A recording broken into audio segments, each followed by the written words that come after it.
Hola, a través de este espacio voy a compartir un análisis acerca de las negociaciones de paz que junto a mi compañero Davison Alejandro de Oya hemos construido. Así pues, basándonos en uno de los primeros textos, aquel nombrado como la necesaria y desatendida dimensión social del Estado colombiano en la consecución de la paz, donde los profesores Jerónimo Ríos y Edith Fuentes plantean lo siguiente, y es que desde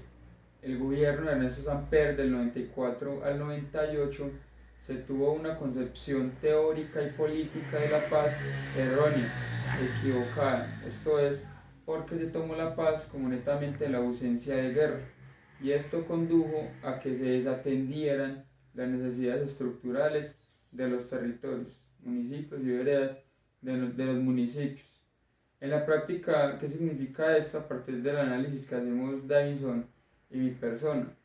Que si un territorio está libre, por ejemplo, de actores armados, esto no indica necesariamente que esté en paz, porque puede que los niños no estén accediendo a educación, que los campesinos tengan hambre o que no tengan otro tipo de necesidades básicas satisfechas, y creemos firmemente en que si estas no son satisfechas, ese territorio no va a estar en paz, por lo cual estamos totalmente de acuerdo con el análisis que se plantea en este texto. Por otra parte, uno de los documentales nos hablan de unos periodos del conflicto armado en Colombia. En ese primer periodo nos hablan de un tema del ajuste, donde el auge de la violencia fue bastante notorio, hubo ofensivas y contraofensivas de los grupos armados y estos le dijeron no a los procesos de paz. En otro de los periodos, el de estancamiento,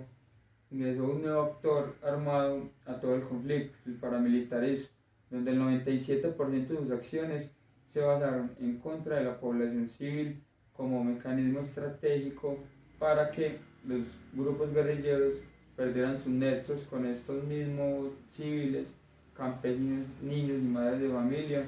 con ellos así perdieran pues fortaleza, lo que generó grandes desplazamientos y grandes masacres a nivel nacional. En un tercer periodo nos habla en este documental acerca del recrudecimiento del mismo conflicto. Aquí es cuando entonces los actores armados vuelven de nuevo a un auge totalmente desastroso, donde se reacondicionan grupos como las FARC y se empiezan a expandir a nivel nacional, pero a través de la consecución de recursos.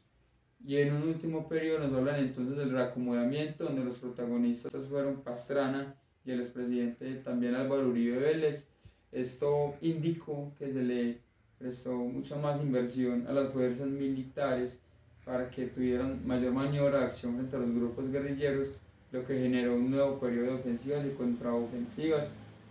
Esta fue una muestra más de un paso al lado a las negociaciones de paz. Para finalizar, quisimos también plantear este análisis en lo que dice el profesor Eduardo Pizarro, y es que Colombia es pionera, es uno de los países con mucha más experiencia en procesos de paz, pero ha sido los últimos en, entre comillas, salir de la guerra, algo que es para nosotros bastante irónico.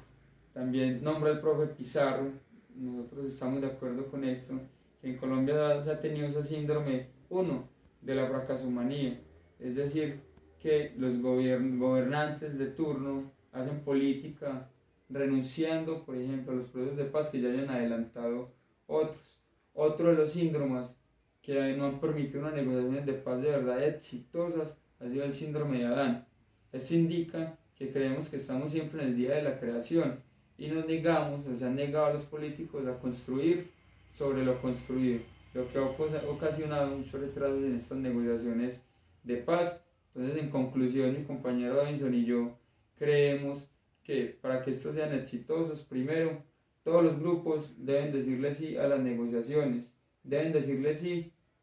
a la renuncia a acumular recursos y estar mucho más en el horizonte político de la negociación, porque incluso creemos que alejándonos del romanticismo e idealismo político es lo más viable para estos mismos si aspiran a tener también espacios de participación en nuestro país. Afortunadamente para ella y para mí como politólogos, tenemos la fortuna de vivir en uno de los contextos más ricos en cuanto al proceso de paz se refiere globalmente como lo es el caso colombiano. ya que aquí aplica muy bien ese dicho y esa premisa de las construcciones de paz, de la paz transicional y de la conformación de una paz sólida y duradera, de que no todas las recetas van a aplicar a los mismos casos. Entonces digamos que si vos tenés un conflicto armado y un proceso de paz, una estructura de paz determinada te funcionó, eso no se puede trasplantar a otros procesos de paz. ¿Esto qué quiere decir? Esto quiere decir que en Colombia hemos vivido factores de riesgo que hemos tenido que subsanar en nuestros procesos de paz muy específicos, y esos factores han llevado a que tengamos ciertas experiencias previas para construir procesos de paz modernos, como el más reciente con las FARC, y también que tengamos ciertos pendientes para procesos de paz futuros. Entonces, entre las experiencias previas tenemos, por ejemplo, aprendizajes con respecto a las zonas de distensión o a las zonas en las que se vayan a desarrollar los procesos de paz, qué zonas deben ser o qué tipo de características deben tener, que no sean zonas que generen más roces o más conflictos o más tensiones entre las partes. También tenemos aprendizajes con respecto a también tenemos aprendizajes con respecto a la forma de llevar las comunicaciones de un proceso de paz, que tiene que ser de forma gradual y responsable. No puede ser una apertura total desde el principio ni un encierro total durante todo el proceso. Tiene que ser algo que empiece con las dos partes, primero, primero esclareciendo ellos sus objetivos que van a lograr con esta paz, y después abrirlo al público de forma responsable. Y por sobre todo, uno de los grandes aprendizajes es la manifestación explícita de la intención de paz por parte de los actores de las negociaciones. Y esto también nos deja claro que tenemos pendientes con respecto a qué se puede mejorar en los futuros procesos. Y una de los grandes pendientes que tienen los procesos colombianos, y que pues se han quedado en evidencia con estas últimas negociaciones y los últimos intentos de negociaciones con el ELN, es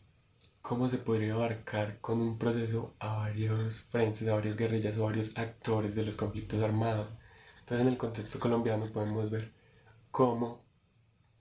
el proceso de paz o la conformación de procesos de paz tiene ciertas especificaciones que no se podrían replicar en todas partes del mundo, y así entonces no podemos trasladar procesos de un país a otro, de un contexto diferente a otro. Y esto ya es incluso duro para Colombia, que es un país de diferentes contextos, porque poco a poco se puede ir consiguiendo gradualmente una paz, un proceso de paz, una estructura de paz que te satisfaga todas las necesidades del conflicto colombiano.